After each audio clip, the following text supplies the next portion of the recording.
The Senate Committee on National Security and Intelligence has backed its House of Representatives counterpart on the call for new aircraft for President Bola Tinubu and Vice President Kassim Shettima. The chairman of the committee, Umar Shehu Buba, who spoke to newsmen Saturday night from Saudi Arabia, where he's performing this year's Hajj, said not quickly overhauling the presidential air fleet could endanger the lives of President Tinubu and his deputy.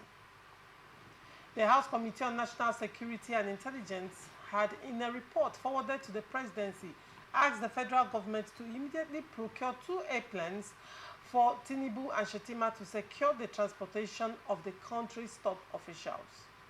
But speaking on the matter on Saturday, Mr. Buba said that the committee's recommendations are clear enough. To arrive at those recommendations, the committee conducted an investigative hearing and interacted with officials of the presidential air fleet. In his words, "We are all aware of the air mishaps in Iran and Malawi recently, which claimed the lives of the president and vice president of those countries, respectively. We commiserate with the people and the governments of those countries, but we must also, as a people, do whatever is necessary to lower the possibility of such disasters in our country."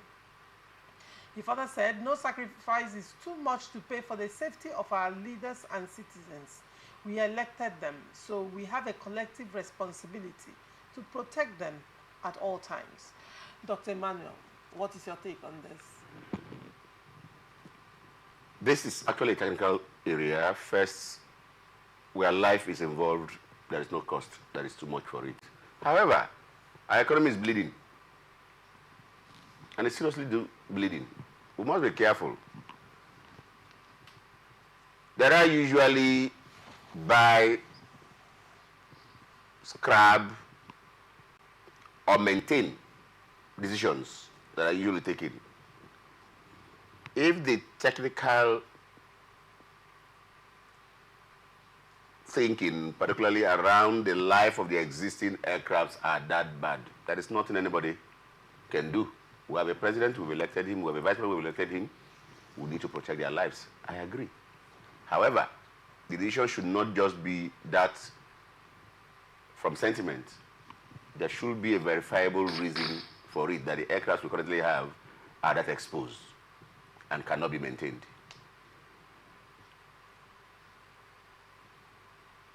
We should stop playing the mighty Nigeria that we've always claimed.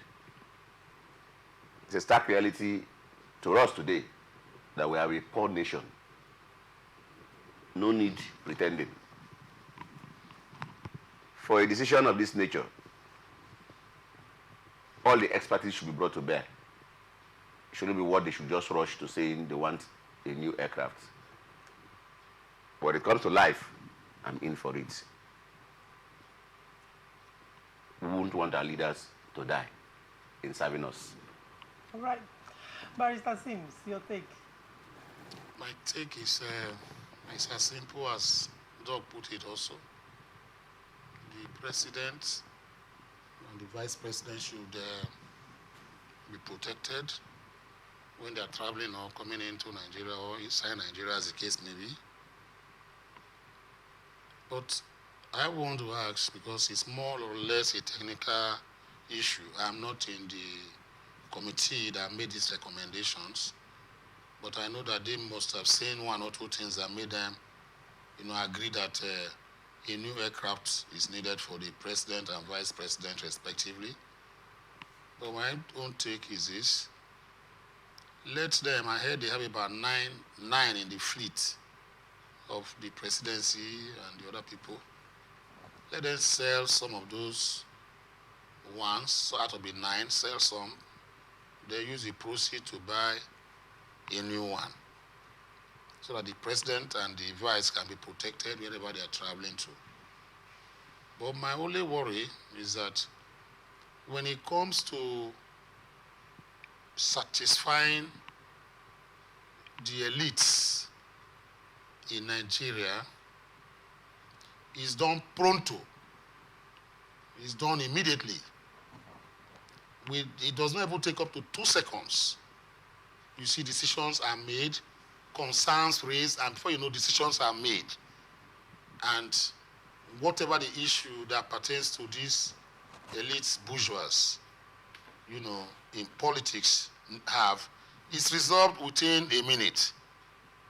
But when it comes to where the masses, which are the mass majority Nigerians, who are below the poverty line, they food drag. The committees in the house or the two houses will food drag over that particular issue for a year, 2 years, and at the end of the day, come out with nothing. I read the New York Times, a copy of the New York Times some days ago. It was periscoping Nigeria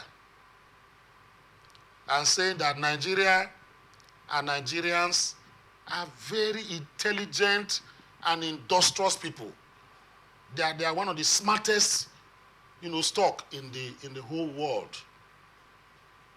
But that governments at all levels have failed them.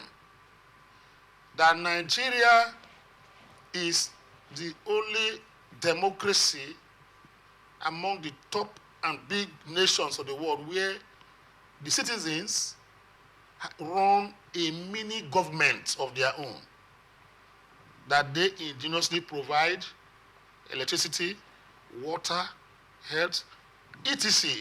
New York Times. And I said and described the Nigerian type of, he said Nigeria is not able to practice democracy, but they are practicing plutocracy. And plutocracy is a government by the highly rich and favored. That is what happens here. Our laws do not catch up with the highly rich and favored. Nobody has any right. In this state that we are, India has brought out 20 million people out of poverty line. 3 years now. They celebrated it, which day was that? That they brought out 20 million people out of poverty. That is poor poverty, below poverty line. They brought them out of poverty. In India today, you find that some of the best or biggest billionaires in the world come from India. But Nigeria here is the reverse is the case. When the big people need anything, they just do it within a twinkle of an eye. But when the masses need something that will favor them, it takes decades. We begin to fight over it and debate. Misplaced priority, will I say? I don't know. What is wrong with subsidy, fuel price increase has caused all these problems for us? The government is not saying anything about it. Even Labour, they're not talking about it at all. It's sad. I feel so sad that the New York Times will periscope Nigeria in that particular light and say Nigeria has leaders who engage in debauchery. That why their leaders go cocktails in UK, New York, Paris, and the rest, that the people wallow in poverty. Do you know that the New York Times described them as the elite Nigerians who are some of the richest politicians in the world without a means of livelihood? That's how the New York Times described that they are some of the richest politicians in the world without a means of livelihood. So, and it's true. I said it is true. So if you get into government now, you need a place. They give to you immediately. I'm not against it, but why can't you give us security? Why can't you make, the naira, why can't you make this at the benefit of the masses?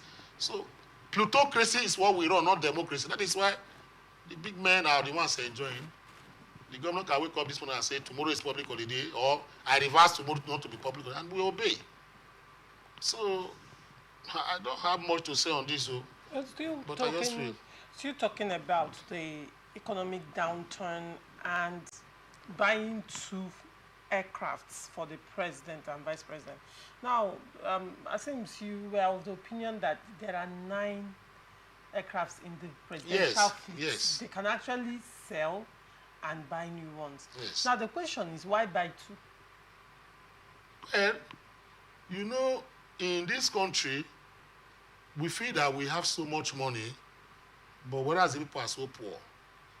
Quite recently, the vice president got a new home. I'm not against that. They said he needs a befitting home. Of course, there's no problem. Why buy 2 is what I cannot really answer. Because if you have, you know, an aircraft that you're using, 2 of you do not go out, you know, every day. One will go, then the other one will remain. If you're even going within the Nigerian airspace, 2 of you can ride in one of the this and go and do your lunch and come back. You know, like the British Prime Minister, I was told that they don't have, there's no particular, you know, aircraft attached to his office. But if he's traveling, he goes with their Air Force, you know, jets or whatever. That is what he uses. But there's no one attached to them. Then even the American, you know, government, the Air Force One is not even a president. It's for the military jet, but used solely by the president. So I don't know why Nigeria cannot, you know, copy that and use. Cost effectiveness is very important. Like you rightly said, why can't the president use 1 aircraft? After you collapse the other 9, you can sell about 6 or whatever. What are you doing with 9 aircraft in your fleet? You know, you can sell about 6. You know, used to buy maybe the 1 or 2 to add to make the fleet about 3 or 4, so that the president can use also House of Reps, Chief Judge, and the rest. So you don't even need more than 3 or 4 aircraft in the fleet. All right. So I believe that they listen to us and cut costs. All right.